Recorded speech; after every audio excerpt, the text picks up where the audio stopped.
Can you introduce yourself in your own words to start us off? I am Bella Thorne, and that is me. Yes, hello friends, whoever's listening. Can you describe like what growing up in Florida was like? Growing up in Florida was okay. It was good. I mean, I started modeling when I was 6 weeks old, so I was just always working. Since you were straight out of the womb. Yeah, and it was really weird for us when we came to LA because, we used to like change on the beach in Miami for photo shoots. Like it would, I wore a bikini like every day for my whole life. And then when we came here, we saw that was just not the case. And then I remember I got in trouble when I was on Disney because I wore a bikini on the beach.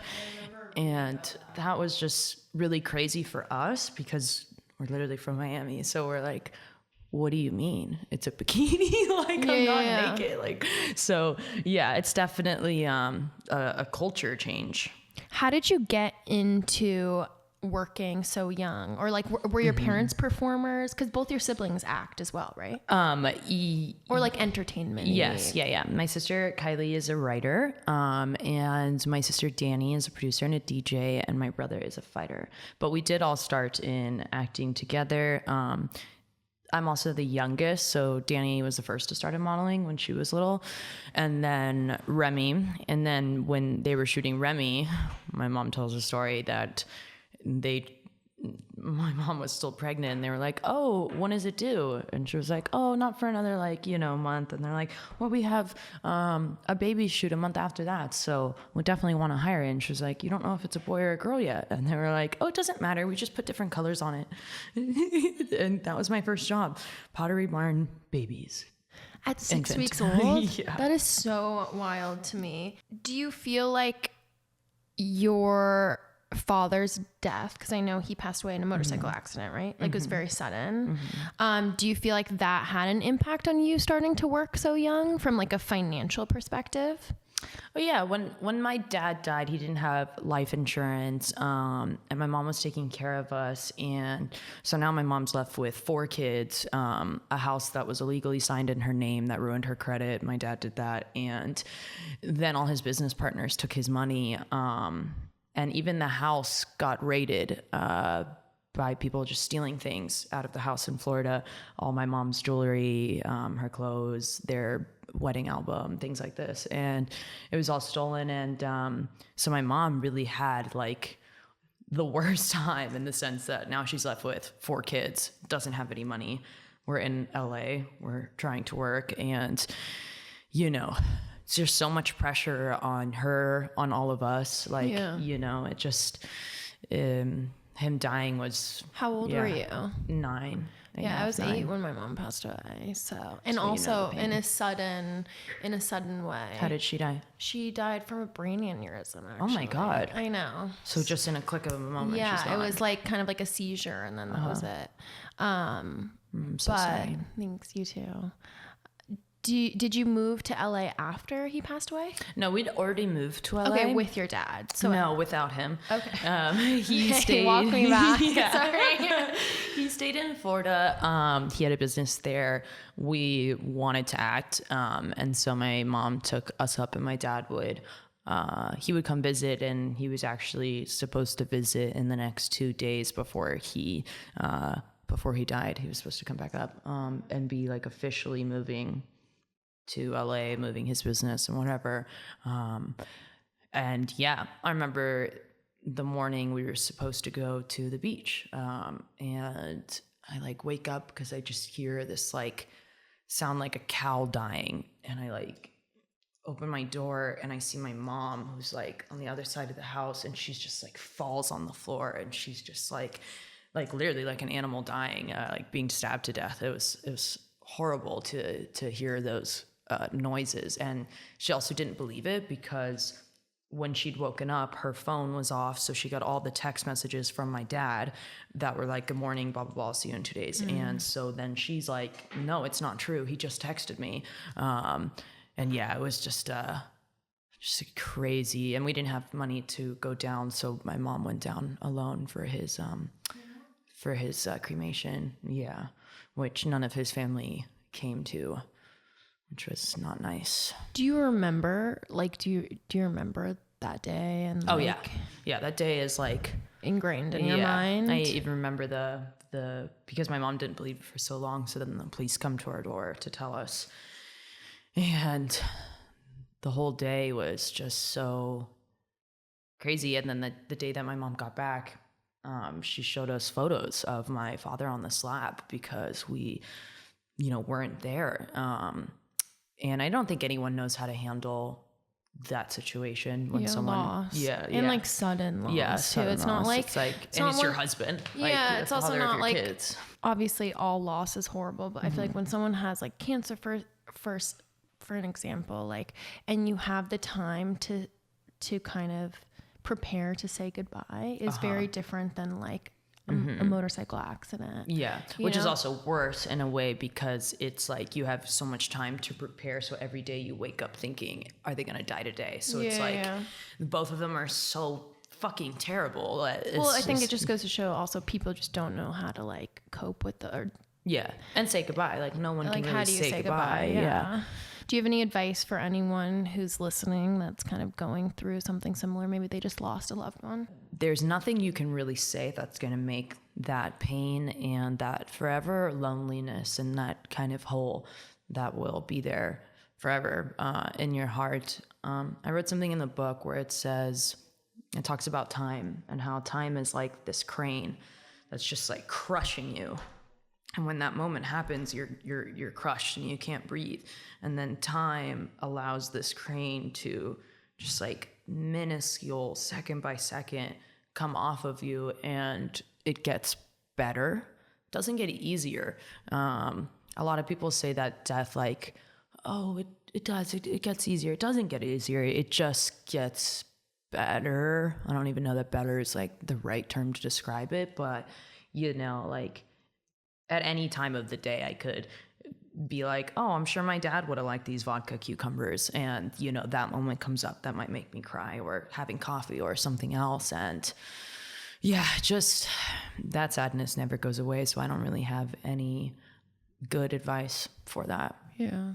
What's your relationship like with your mom? My relationship with my mom right now is really great. Okay, cool. Yeah, we've made it past a lot of difficult times. And I think it took me a while to feel empathetic. Do you feel like the loss of your dad really influenced you wanting to fix this relationship with your mom? Because I remember the last time we spoke, we spoke on the phone like years ago, and I never put it out, but we talked, and I think that's when you and your mom were in a really bad place during that time. And what led you to kind of want to reopen the door? The thing that led me to reopening the door was one Christmas, and I looked at my sister Danny, because we're in everything together. We're like, half each other's souls. So we don't really make many decisions without each other. And I look at her and we're wrapping gifts, and I'm like, so what if mommy dies? And then we never got over that. Danny's like, yeah. And I think that when you have someone die in your life, everything becomes like, what if this happens? Because when people don't experience death, they know that people die, but they don't think it'll ever happen to them in that way. And Danny's like, yeah. And I'm like, that would really suck if we have kids and she's dead and we never got to left things unsaid. Yeah. So that was the Christmas that we decided to try to open up the door again. And, definitely one of the best decisions that I've ever made, for sure. Have you been able to air your grievances with her, or was it kind of let's just move forward and have this relationship? No, we both, we definitely gave her an earful. And, she's going to therapy now. I just started going to therapy as well. Danny has just started a little bit. And yeah, I think that's all we can kind of do to make it better. Obviously there are still some things that I'm like, that wasn't normal. Yeah. But I don't want to be angry forever. And I think that being angry is like killing yourself. Oh yeah, it starts to affect slowly, you. Just like 100%. hurting It's yourself. more of like poisoning yourself than it even hurts the other person. Do you feel like you hold any resentment, or you did hold resentment for having to work so young? It's a good question. I don't think so. I don't feel resentful of the way that I grew up in that sense, because it also made me extremely good at what I do now. It gave me everything that I have now, and it also gave me this workhorse mentality, which, you know, isn't always great when you are a little child and you want to do little child things. But in the older sense, I see a lot of my friends struggling to like get it together, get that work mentality, like really work ethic. You know, yeah. And that's just kind of the easiest thing for me at this point. It's actually really difficult for me to take a stop. break. Yeah, which is needed, because if I don't take a break, I'm just filling my hole with more things that I think I want, and I want this and I want that, and I want to keep getting ahead, and it's just, it's like life's just not worth any of that. Like, but it takes you a long time to kind of, you know, see that and say, okay, like, this isn't what life is actually about, even though it really feels like it is. That's like, you know, when people lose their job, they lose this, they lose their family, they feel like they have no purpose anymore. And it's like, but that's just not true. And maybe taking away all those things, you get to see what the purpose of life is, and it's to live. Yeah. And we don't live enough. We just go every day. Well, also, I'm sure your identity is so wrapped up with working. If like, I think about like being a young girl, like when you're developing who you are, if you're going to work every day, like that's going to be almost become part of like who you think you are. And also an adult, Yeah. which a lot of people were really like mean to me in the industry, because I was so old at such a little age. Like, you know, you're like 9 years old, but you're speaking like an adult, and you say very adult things, and you hang out with adults, and your whole life is adults, and it becomes like very weird. Like, and people would get really weirded out with my mom, and like, you know, like, why is she so old? She's so little, and like, she needs to be a kid more. And it just, you know, I don't know. Like, Do you feel like you missed out on your childhood? I mean, I think there's definitely things that I probably missed out on, like, or do you just not even think about school. it? Like, Yeah. I never went to school. That's a big one that I wanted to do. Do you just have a tutor? And like homeschool? I was homeschooled. Okay. Yeah, so set school whenever you're on I'm like, set I don't even know what that means. Yeah, it's not the proper way to learn. But luckily on Shake It Up, I had an amazing teacher, Monique, who became like a second mom to me and made me love learning. And I remember when I was on Shake It Up, she put this math problem in front of me, and it's really simple, adding and subtracting.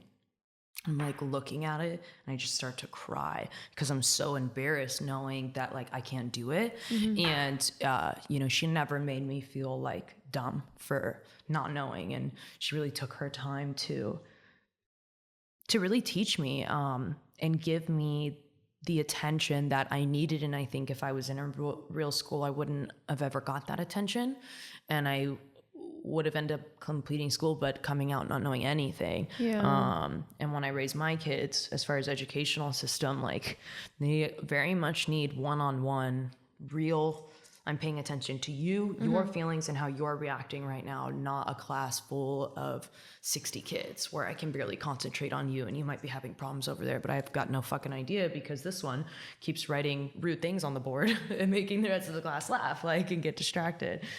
Yeah. I want to talk, if you're open to it, about when you decided to go public with your sexual abuse. And like what made you decide to do that? Maya Angelou has a really amazing quote that I don't want to say it wrong because it's amazing, so I'm not going to say it. It's about her abuse because she was raped when she was 8. And it felt like I was a liar, even though I wasn't. It felt like I was a lie because nobody knew This big this secret thing about me. Yeah. It just felt like I'm just tired of not being me and being misunderstood and feeling like a liar and, you know, all these things that just started to like implode and make me feel like I couldn't breathe. And then it was just like, okay, you can say it. I also think as women, when you say that you've been raped or molested, we have this feeling that people are going to look at us like bruised fruit, like fruit that's not as good as the nice ones without all the bruises. And it's not true, one. And I didn't want to feel like that anymore. And I didn't want anyone to feel like that as well. So it was like, okay, it's time because, you know, I'm not a bruised fruit. Yeah, which is also, you know, why I put so much stuff in the book, because it just felt like it needed to be said and it needed to be heard. And now all my fans, when people come up to me, instead of saying, I loved you from this project or this thing, which was always the case, now it's always, oh my God, the book. And then they always tell me this really fucked up story. And I'm listening to them tell me this and take down their walls because mine are. Yeah. And it's like this connection and beauty that you make with someone who's also in pain. It's so much different than any other connection. I guess that's why that saying, misery loves company, because you definitely feel at home with people who have been in exuberant amount of pain like you have, you know. But I also think it's like courageous. It allowed you to, have probably a deeper relationship with your fans. And then people to be like, oh, wow, look at how much shit she's had to go through. And yet she still gets up in the morning and she goes to work. And so, you know, whatever I'm facing, it's like hopefulness, you know? Which is also kind of goes back to that time thing. Some days you might wake up, and I don't use this term lightly. I mean it in every sense of the word. You really feel like you actually want to die. And that feeling, it goes away. It comes back, it goes away, it comes back, it goes away. And the more times it goes away, the more times you're able to get up every day, even though you feel like you want to die. It's like the strength in being able to do that, because it is so hard to just do that, let alone have a life, like, you know. Yeah. And yeah, the strength in that, I think for every person that's ever in pain, that is the best advice. And you just keep getting up every day. You do not get up. And then hopefully over time that strength builds and you're like, I've done this before. I can beat this now because I've been through this and I'm going to do it again. And life's also maybe just kind of like that. Maybe you're never fully happy for a very long period of time. Who knows? Yeah. So you never went public with the name of the person, right? I don't think you did. What was the decision behind that? If you want to speak a little bit to like, well, I also think part of that is like a lot of the time when you do, like the police never really help. Like I know you didn't do a police report or anything. And I feel like for people who are listening, that is like an important side of those stories. I think one of the reasons why I didn't want to put out the name was probably because I didn't want to give people the real vision of what happened. Okay. Right? You've got this little girl and you've got this older man, and the things that happen are very gross. And you don't want people to picture it, which is also why I didn't go into detail about the things that actually happen. Yeah. Because once someone pictures that, they really can't unsee it. Exactly. And I don't want to force people to see the tragic things that I had to endure. Yeah. So I think that's probably a big reason. Are you afraid that if they were to know those details or see that they wouldn't be able to see you other than that? Well, I think it goes back to the Bruce fruit thing, right? Yeah. If you have this view of yourself, Yes, and just to like have that picture. Like I have a picture of him in my head. I know exactly every inch of his fucking face, and I don't want everyone else to have that picture of every inch of his fucking face. Like I'm like, no, it's bad enough that I know it and my siblings know your face. I don't want anyone else to you know. Did it impact your relationship with your mom? Because I know this happened when you were really young. Yeah, I think that a lot of things impact your relationship. Like even the smallest stupid things, which when I have kids, like I think about this all the time, having kids, which is very funny. And you're like, why? You're so young. And I think it's because it's one of the most important jobs that you can do in your whole life. It is the most important job in my heart. That is how I feel. And because you're raising society, you're raising the next people that will leave their mark on the world, and hopefully it's a good one. And although a lot of bad things happened, I was raised to be a good person. And my mom didn't let me be a good person, which is good, which is nice. Because now the impact and the mark that I will leave on the world is helping people. What steps have you taken to kind of recover from that? Do you see a therapist? Have you done steps to try do you try to just forget about it? I feel like it is also it's fucked up, but it's such a common thing. Like I have several friends who were sexually molested as like kids, and like it is really, really common, like much more common than people think. Just people don't talk about it. And I'm just wondering if you took any steps and how you dealt with it, and anyone who's listening has maybe gone through a similar experience. I think, again, I dealt with it with the only way that I knew how, which was getting back up every day. I did start therapy recently. It took me a long time. I don't know why I had a very scared and negative connotation around the word therapy. Because there's definitely been some horror stories, and it is really about finding someone good. And my therapist now, she has this very motherly, protective thing about her. And it's one of the reasons that I chose her, because she really listens to me like a mom does. Yeah. And it's definitely helps. It definitely helps now. There's also certain tricks. She taught me this thing. We all have obsessive thoughts, and the obsessive thoughts can get worse. And if you keep letting the brain do this, it really becomes a mental habit that sooner or later you keep letting it go, and it just gets harder to get out of.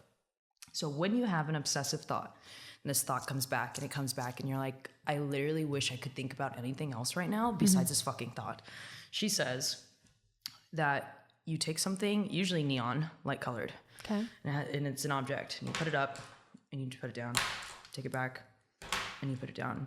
And she explains it much, much better than me. But there's something about the physical habit that you do this, where your brain starts to focus on that, and it lets go of this obsessive thought. And I've been trying that recently.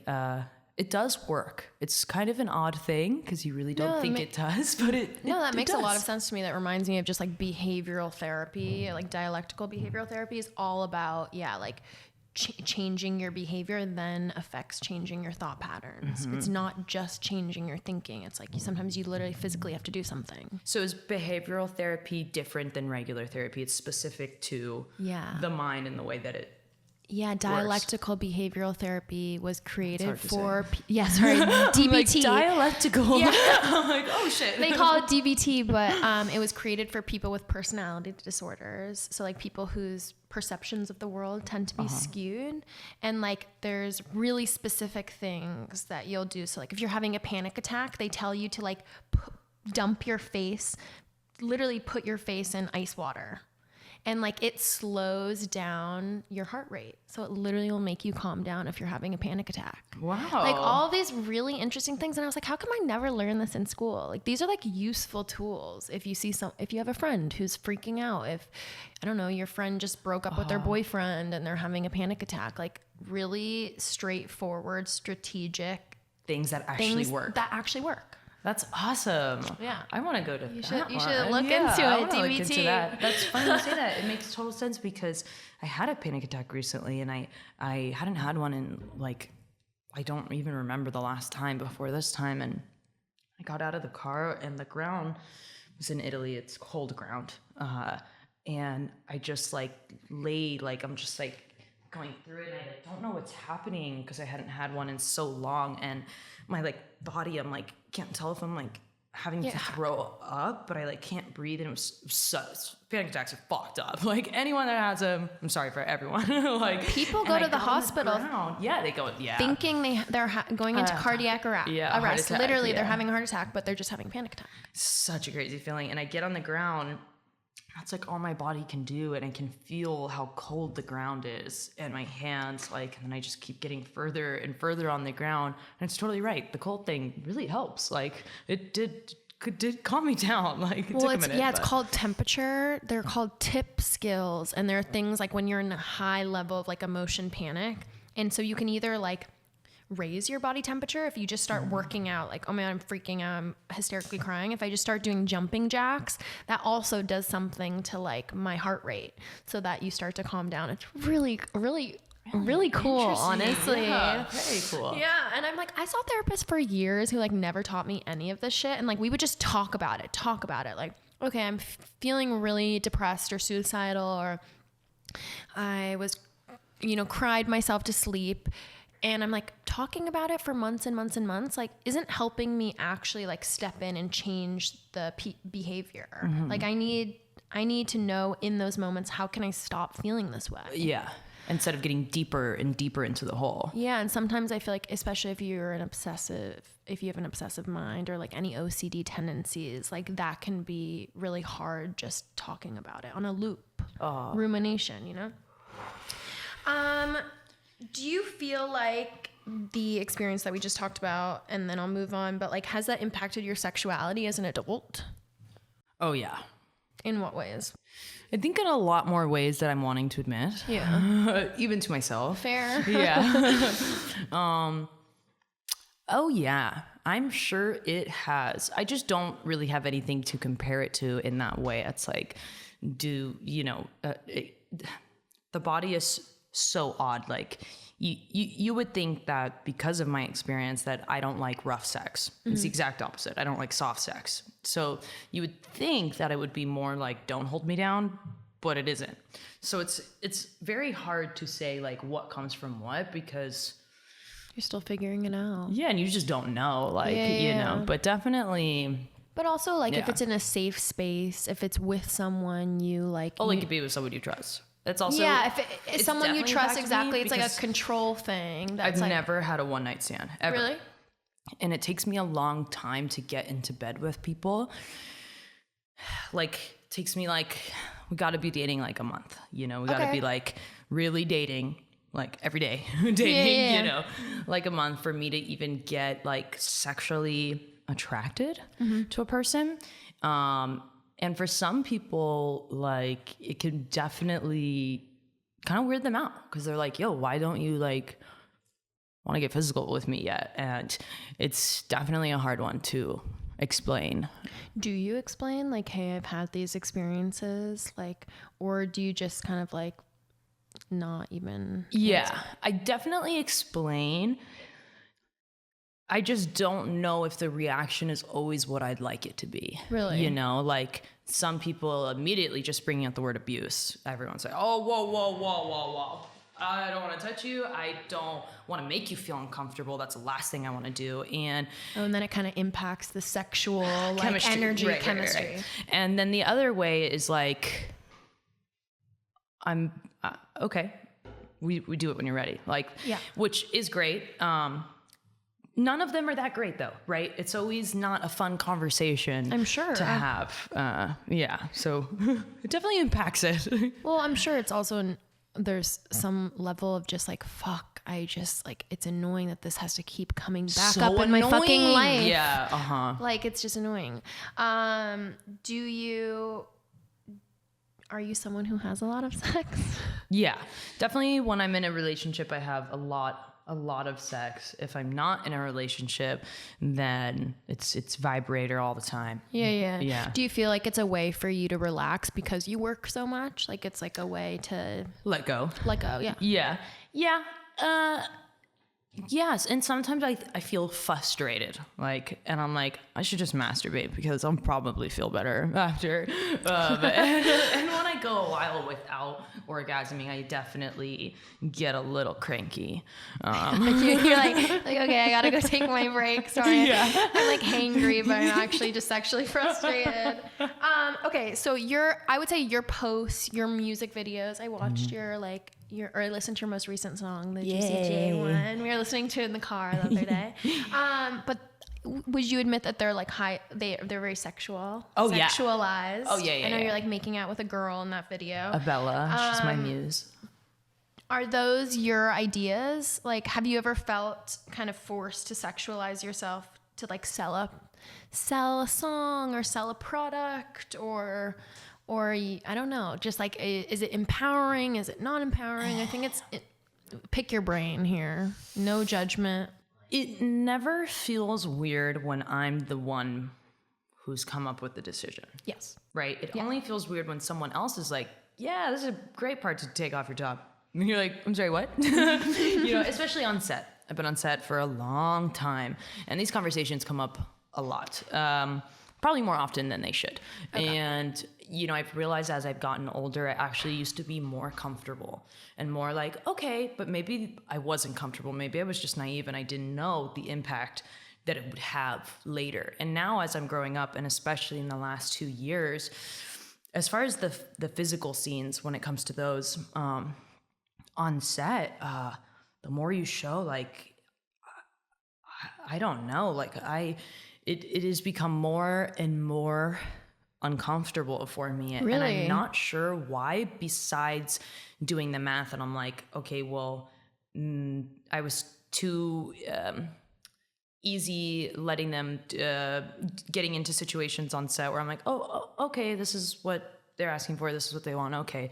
And maybe I did that one too many times. And now that has like added up into time. And now it's like fucking hitting me like a rock. Like, by the way, or it's just the more the older I grew up, the more I understand my body and what the body means to you. And I don't know really what it is, but I've definitely become more uncomfortable, and I've been writing a show.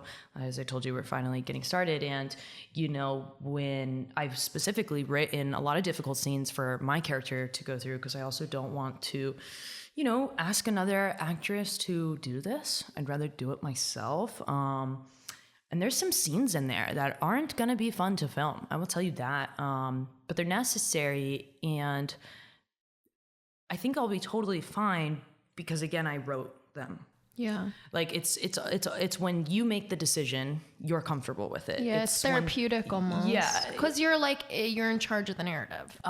Yeah. Yeah. How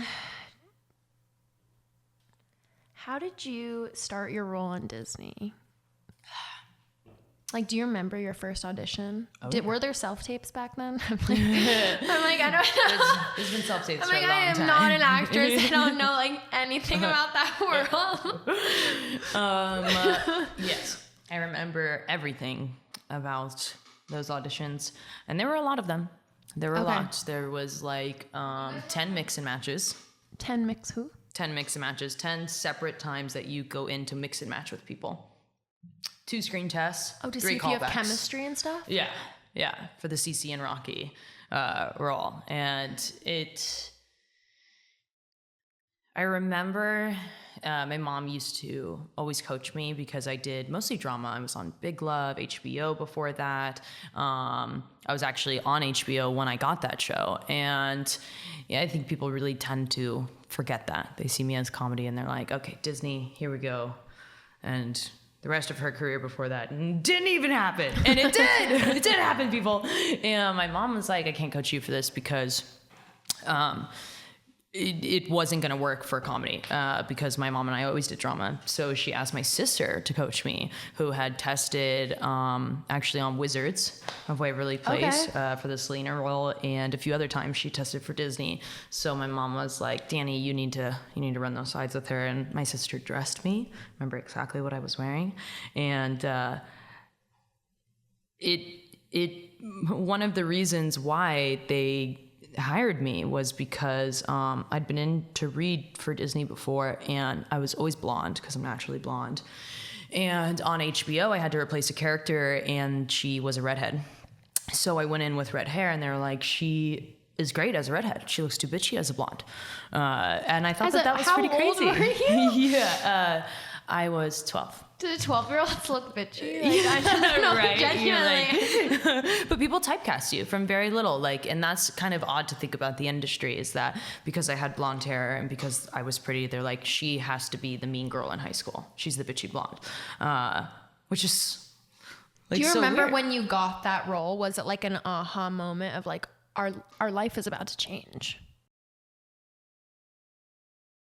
Yes, but like it money wise, like that was such a safe feeling, knowing that you had a show, and because we'd been struggling after my father died, that was definitely a good feeling. But I never watched Disney growing up. I watched Texas Chainsaw Massacre when it came out, and The Grudge when it came out. I was very little. I've been watching horrors since, like, literally I can remember. And, I remember thinking, like, okay, well, I guess I have to be funny now. And now I'm not going to be able to, like, cry on cue and do these things. And that was an odd feeling. It definitely felt like I was losing half of me because that's all I ever knew was drama. And now all I was ever going to know was comedy and dancing. And I didn't dance. I wasn't a dancer. So I had to learn. I had 2 left feet. It was really bad. Really bad. I was really bad. But I also, Chris Thompson, the creator of that show, he really became like a father to me, and I really needed one then. And he was on the first season, and he got replaced, unfortunately. But he was just an amazing person, truly, inside and out. Rest in peace, Chris Thompson. We love you. Was that kind of the start of like you being recognized? Was when you landed the Disney role? Oh, yeah. Yeah. But I'd been recognized before because in modeling, we did so much modeling. Like, we were the face of Guess Kids, me and my brother. Really? Do you have those old photos? Yeah, we still have some of them. I have a modeling book.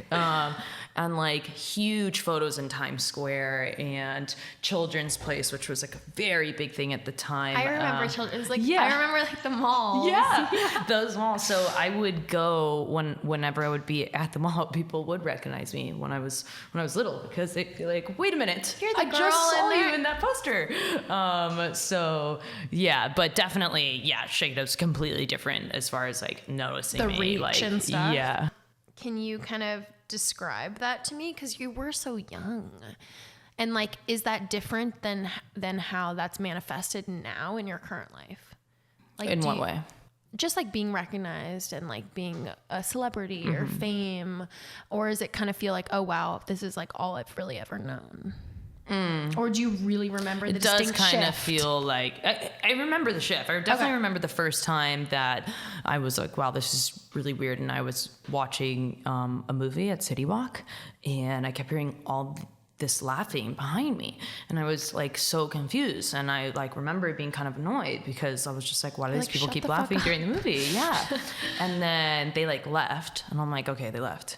And then they come back 10 minutes later, and they have all this toilet paper, and they just put their arms through the seats, and they're like kind of coming on top of me and to the side a little bit. I'm like looking to my sides, and I'm with my family, and they're also very confused. And they have this toilet paper, and they keep putting this toilet paper on me, and I'm like, I don't know, like, can you sign this? Can you sign this? And I'm just like, so confused, so much toilet paper on me. And I was just like, oh, what? And they're doing it during the movie, so now everyone can kind of hear this thing. So now everyone starts looking, and then and then more people came, because, you know, anytime someone sees someone famous and they see someone else take a picture, they're like, oh, they're like, now I want to jump in line. Yeah. So that was definitely, oh yeah, I remember that time. I was like, this is weird. And then one other time at City Walk, we used to love City Walk.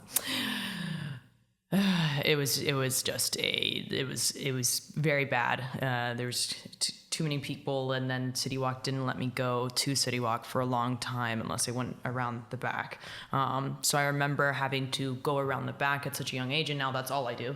And now it feels like I never had an experience before going around the back, but I definitely did, and I remember those times. Do you have boundaries, like, with fans and stuff that maybe you didn't have? I've created boundaries. Yeah, I was gonna say, when you're younger and it's kind of just starting out, or you don't really know how to navigate it, like, what boundaries have you created? And one I definitely created was I used to kiss fans, especially because a lot of my fans would ask me to kiss them for a photo. Like on especially the lips? mostly on the cheeks, sometimes on the lips. And when it's a really cute gay girl, I'm just like, yeah, fuck yeah. And they're like, fucking came out because of you, bro. This is like, and they're like, can you please kiss me? And I'm like, how am I going to say no to that? Like, yes, I'm going to fucking kiss you. It's fine.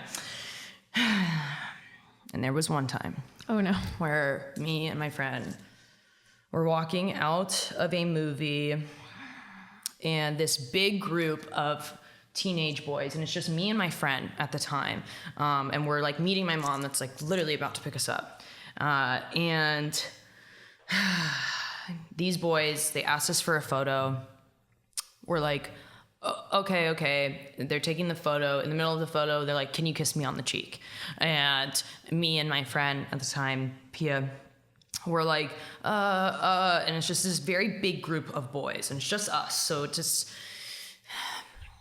you know, as a woman, the moment you feel pressured, just in any scenario where the tables are turned and physically you feel vulnerable. Mm-hmm. This is one of those moments. And I do it, and he turns and literally just puts his tongue like all over my face. I remember when I got in the car, my mom's like, what happened to your makeup? And I was like, this guy. And to my friend, really bad too, and he holds her head when they take the photo, and he like is holding it there as he's like really like tonguing, like I literally am not kidding, tonguing the face, and he's holding her head, and she's actually quite smaller than me, and it was terrible. Like, I will say, it was terrible. When she finally got out, and I get out, because the other guy, but he didn't hold my face, like he didn't hold my head. Like, this guy really held her. It was terrible.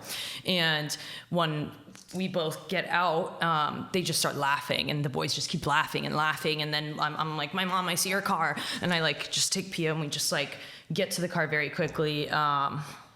Boundaries created. Oh yeah. Boundaries were created then. That will never happen again. And other things that happen, like for instance, Ben, you know, the Italian fans, like he'll be performing and they will really grab his dick, fully grab his dick, literally, and like grab it hard. There's like videos. He's had multiple problems. I've definitely had fans grab my ass, and you know, kind of like go with security now if you know there's going to be like a big crowd? I just don't go in the big crowds, yeah, true. Right? Like, it's like, if you go with security, you're attracting more attention. Okay. Because then it's like, who's that over there? It's more with just the big like, burly dude. Yeah. I have a big group that's always with me. We always all hang out, and I'm usually in the middle, and I purposely place myself in the middle because it's harder to see me when I'm crowded by my own group. And that definitely helps. And I'm down to take photos all the time. Like, I'm like, fuck yeah, let's get it. It's just that some people do cross the line, and then makes you feel uncomfortable for anyone like, else. Hello, I'm a human. Yeah, like don't grab my dick while I'm on stage. Like, this is insane. Why do you think it's so difficult for Disney stars to kind of change career paths, I guess, is how I would ask the question. Or almost like once you enter adulthood, Right. do you feel like there was pressure from the executives and like actual Disney, or is more like the fandom and the culture of Disney? Yeah, I don't think it's really Disney. I think it's the culture. It's the fandom. It's the way that people view Disney. And, you know, they view you as a little girl. And then the minute you're not a little girl anymore, because people do grow up, people like can't get that out of their heads. They like can't let go. It's like when you meet someone, they're like, I've known you since you were 3. Now you're this age. So crazy. And they can only see you as that 3-year-old in their mind, even though you're a fucking well-endowed woman now. It's like I think people just can't let that go. And so the minute they see you just a little bit sexy, like what the hate that Miley got for nothing, like poor girl, she's just fucking growing up, and me wearing a bathing suit, like, you know, almost ruining my career, like things that people just, I don't even know. I don't even spend time thinking about this because it really is that annoying. Yeah.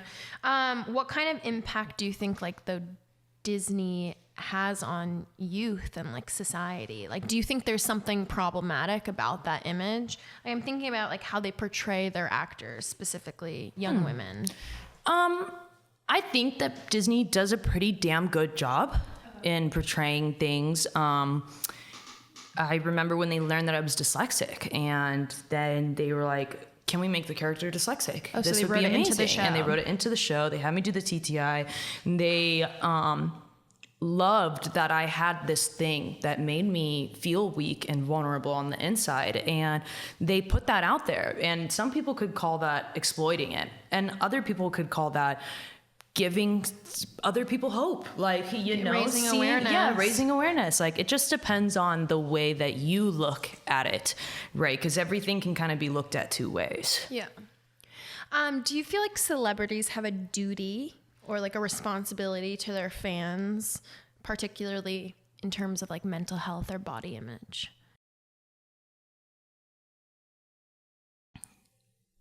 I think that as human beings, we all have responsibility. Mm-hmm.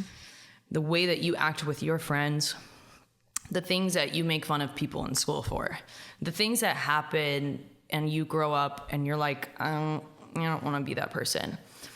You set an example, and in your life, you have to set an example with your kids, with your family, with your friends. We just have to do it in this, like, you know, everyone is looking. And so that example becomes, you know, very difficult to narrate, because you could be someone could feel like, oh, wow, that really touched me. And another person could feel completely offended. So it's like, but I definitely think that we all have that responsibility, and then we put it on people that are in the media when we really should be putting it on ourselves every day. We have that responsibility to be better people, to talk about these things, to be open. And then we just get mad at people that are in the media the minute they don't do it. You know, it's like, or they're not acting the way that we want them to. Do you ever have moments where you're like, I wish I could turn this off?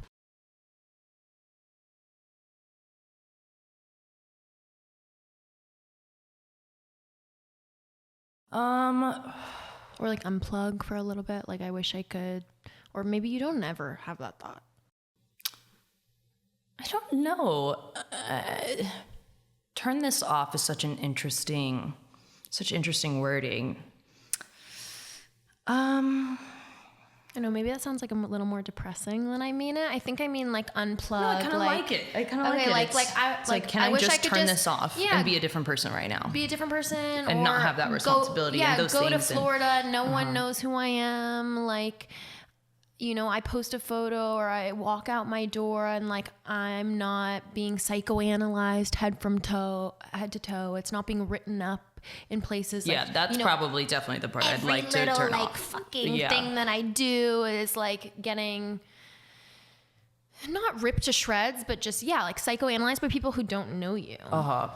like I think about, especially as you try to shift and figure out, you know, what kind of different realms you want to enter with your career. Like now you're doing music and I don't know, different things that you've entered over the past however many years. I'm sure like there is a lot of pushback. I see it sometimes when I check the Snapchat Daily Mail. which is like, I check that when I wake up. It's like a guilty pleasure. If you check those things when you wake up, your view of the world becomes very negative the minute you wake up. I know it's probably a bad thing, but it's this weird guilty pleasure. I literally don't Snapchat anyone. I just like to check that like every morning. And yeah, some of them are like horrendous. Like it. And the Daily Mail reports things wrong. It's so false. No, it's so true. I can't believe I'm admitting this right now. But I'm just wondering if you ever wish like that could stop. Psychoanalyze, definitely. That is not helpful for anyone unless you have a degree. Psychoanalyze me, please don't, motherfucker. That's definitely an annoying part, and that has made me feel bad for a long time because I used to struggle with terrible cystic acne, and I did everything to try and get that better. I'm still working on my scars. I'm still, finding better ways to change my skin. And for a long time, literally just stepping out of the house, and I wouldn't wear makeup because obviously makeup is going to make your acne worse. And every time that the headlines, oh, Bella Thorne's on drugs, look how bad her skin is. I was leaving the studio one night at like 4 a.m., which if you know music is very normal. And they papped me so hard on my skin. It's not a good photo, and the headline's so terrible. And one of the headlines was Daily Mail, actually, and it talked about, like, it basically implied that I use heroin because I have this terrible of skin, and that's what I'm sorry. heroin Also, skin what is looks the like. parallel between those two? And the narrative became Bella's dirty. She doesn't shower. And that was fucked up because if you have cystic acne, if I read one more comment like, go wash your face with soap, it one hurt so terribly, but two was so annoying because it's like, do you think if I could wash my face with soap and get rid of this, that I would have fucking done that by now, you bitch? Like, it's definitely that part. I would turn that off. Yeah. Okay. Have you experienced cyberbullying? Well, yeah. Like a million times? Yeah. Every day we wake up, we get cyberbullied. I'm sure you wake up, you get cyberbullied. Do you ever have moments where you're like, has it made you feel really depressed or like you've cried about it, or you're pretty good at just having a wall to it now? Oh, yeah. No. I've spent a lot of times crying and a lot of times being very angry. And, on the recent side, I've been more numb to it. You could say it's like, it comes and it goes, and I'm like, it's also removed. Yeah. It's like on a screen. Like for me at this point, I'm like, it's literally some like loser in their basement who's like sending me this message on a screen. It's usually like off a fake account if I get a mean message where I'm like, this is so removed. I'm not even thinking this is like a real person sending this. I think I feel really sad when I see it because it makes me think this is a person sending this who's so sad that this makes them feel better. Tearing someone down actually is making them feel better, and that's why they're doing it, because they're really so sad. And I'm a very empathetic person, and it makes me feel sad that our community has so many issues, that people mentally have so much self-hatred and doubt and things that make them bad people. That makes me so sad. So I'm just like, damn, I never want to get there, and I never want to be so sad in myself that I start doing that to people and making them feel bad about themselves. Oh, Jesus Christ. And so what do you say to someone who's like, well, the narrative of, well, you signed up for this. No one asked you to be successful or like boo-hoo, wah, wah, wah. Like people know who you are, and like you live in a fancy house and you have a lot of money and you're very young and like wah, wah, wah. What do you say to that? I think in that way, I don't know. I guess there's two ways to feel about it. It's like, you know what? You're right. I could be anywhere in life right now, and I was able to buy this house. I was able to do this. And you're like, half of me is like, you know what?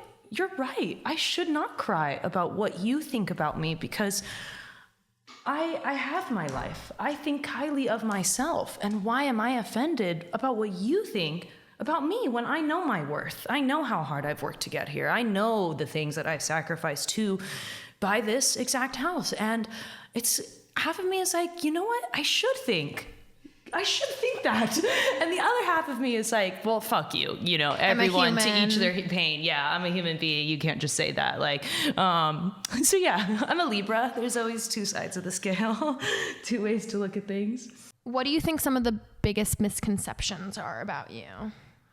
Or do you feel like how the public views you is an accurate representation of who you are? Oh yeah, all the time. All the time. It really bugs the shit out of me. Okay, so you feel like this is me. The pre-misconception people feel when they meet me, I can see it. It's written all over their face, and I can immediately tell whether they're like, fuck yeah, Bella Thorne, like, you're dope. You're dope. And I can immediately also tell when they're like, oh, I've heard some things. And I can tell when they're like, oh, wow, I really don't care. I just like the name. I just like what the name brings. Like, I really don't care at all about you, your decisions, good, bad. I just like the fact that you're powerful. It's very interesting. And I really don't like the pre-misconceptions. It bugs me all the fucking time. One of the reasons why I put out the book is because I wanted people to know me better. I wanted them to see the inside of my brain and hopefully have a better understanding of who I am and like why your I am internal the way. world. Yeah. So yeah, that was definitely a reason for the book. And yeah, just that shit drives me crazy. Like, the amount of times that I just meet people and I'm like, you just think I'm like young and a party girl, and like, you just don't even know me at all, bro. Like, yeah, I don't like it. Do you feel like you deal with sexism in the industry? And I just feel like in recent years, specifically with like your image being more sexualized and putting out these songs and like you openly, I don't know, even like smoke weed, all of these things that did shift from when you were a Disney girl, obviously. And there's this paradox that comes to mind that like women in culture are told that like on one hand our worth comes from like our appearance, but then at the same time like if you are sexualized or if you use that to your advantage, then like you know you're not taken as seriously or you're like a hoe. And how do you walk that line? But also, do you feel like in recent years have you ever missed out on any opportunities because of like you finding yourself and putting out this more authentic version of you? Sorry, a lot of questions. That's a lot in there. That's a lot I know of I questions, can like break sure. it down if you want. Which one do you want to start with? Maybe start with sexualized in the industry. I think that if you... This is a really tough subject because it's like, in general, if you're a woman, in anything you do in life, you will be, the sexism is going to come into play. That's going to happen. And every way you handle it could be skewed as wrong from other people's perspective, but every way that you handled it is right from yours. And I think that's an important one to note with what I'm saying. If you feel the decision that you're making is right with your body and how you're using it, then it is right. It is right because it is you. No one else can tell you what is right and wrong about your body and what you should do with it. So that right there. And yes, definitely sexualize. Sexualized from being a little girl. Those things were weird. Like people seeing me in a bikini and knowing that I'm 12 and being like, yeah, this fucking girl's like trying to get ass. Like she wants dick. Like this is what, and you're like, you're talking about a 12-year-old, you fucking weirdo. Or I remember one time I was little, okay. I must have been around 10, okay. And a director in a callback said he felt like I was flirting with him. At 10 years old? That's fucking insane. Insane. And my mom looks at me and she's like hearing this from the agent of like why I'm not going further on this callback. She looks at me and she's like, and we're just looking at each other and she's like, well, obviously this person's a fucking creep. How can, what are you talking about? No 10-year-old is ever hitting on you. Like, you're just, I don't even know. And in that type of sexualized, like, you know, those things, very weird. The way that I sexualize myself, I love sexuality. I love body. I love skin. I love everything about it. And I just love that shit. And I don't know that will ever really change for me. And that's definitely why I am the way I am. Again, you also have to think that I've grown up changing on the beach since I was a little girl in bikinis and like shooting like they're like this is my life. Like, do you feel like you were always very comfortable with it? It's just when you were in the Disney role, you couldn't show it? Or do you feel like after you left Disney, it was kind of like a fuck you to them? Oh, no. It was definitely not being able to be to be myself. Okay. You know, we didn't know me wearing a bikini was so bad until we got a call from the head of Disney. Like, we just didn't know. And you almost lost your contract, right? Yeah. And it was just so bad. So yeah, then it was like, oh no, now we can't wear a bikini and, you know, you can't do this. And then when I got off of Disney, it was like, okay, so can I wear a bikini now that I'm not going to get fired again? And, you know, then people say like, oh, well, you have to remember when I got off Disney, I was like 15, almost 16. And when you hit 16, you know, everything changes. Like, you start to like, you know, you start to become sexually attracted to people more. You start to be like, you go through a lot of things changing. And people think that that's because of Disney. Like, I am doing some sort of fuck you. And it's like, no, just do the math about the age. And you realize, oh, well, when she came off of Disney, then she was growing up. It's just that I was growing up in the public media. So everyone could see exactly what I look like, you know? What are your views on, and I think this is a hot topic right now, but like nepotism in the industry? I don't like to think about nepotism in the industry. I like to think that when someone gets a role, they got that role and that was their role to get. And there's going to be so many times, especially for people growing up wanting to become actors and stuff. There's going to be so many times, man, that you fucking love that role, that you feel like I am this role and no one can be this role more than I am right now. And then you get so angry when you don't get it and you're so let down and you're so upset. And, you know, you could name a million reasons of maybe why this other person could have gotten the role and you didn't, or you could name none and not have any to go off of. And either way, it's like, if you think about that in the industry, like, then you're just never going to be happy. And you're always going to feel shorted. Like, you have to feel like when you don't get a role,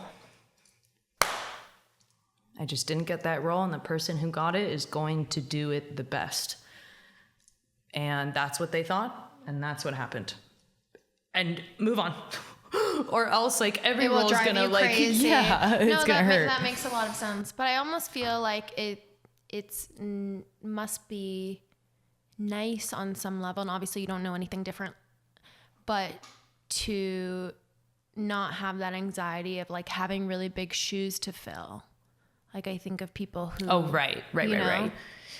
Yeah, I don't know how that feels, but I'm assuming it's hard. I'm assuming it's hard, you know. Like, affects your identity. In general, when you're a kid growing up and let's say both of your parents are, you know, great at what they do and they've been praised for what they do, you feel like you live in their shadow too, right? Like, you feel like whatever job you get has to align up with the shoes that, you know, that you have to fill. So yeah, I think probably everyone feels that way in that type of situation. Do you worry about that? Like, when you have your own kids, do you ever think about that?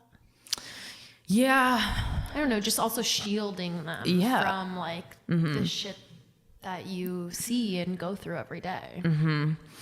Yeah, it's a really tough question because I think about the shields all the time and how much I would really want to protect my children. And then I also think like, but if I protect them too much, how are they ever going to be able to fly from the nest? Yeah. You know, in life, how will they, if they're never put in tough, like anytime you see your child cry, imagine it just like breaks your heart, like, and knowing that you can't ease their pain, that type of heartbreak for something you love so much. Like, I just imagine how difficult that would be, but at the same time, they have to kind of go through a tough situations in their life in order to be ready for the real world, because the real world is fucked up. And if you send your child in not ready at all, then the first thing that's going to knock them over is going to knock them over hard. And it's going to be really hard for them to get back up because they never had to get back up before. Yeah. Okay. My last question, and then I know you got to run out of here. What is your biggest like, what do you want your fans and those who read your book, like, what's the biggest takeaway? I think the biggest takeaway is to be honest. This book is honesty. If I can be honest with a million people fucking judging me and psychoanalyzing me every day and talk about things that are really so difficult, then you can too. You definitely fucking can. You can every single day, and it's couldn't take you a long time to get there. It's the marathon, like you never get to that end, right? But it's the run that matters every time. And I'm giving you my honesty so that you can give me some back and give the people in your life some back. Hopefully that really inspires some honesty in your life. Okay, well, everyone who's listening, the book is called The Life of a Wannabe Mogul. You can check it out and go get it. And thank you so much. It was great to see you. Yeah. And thank you for being like really vulnerable.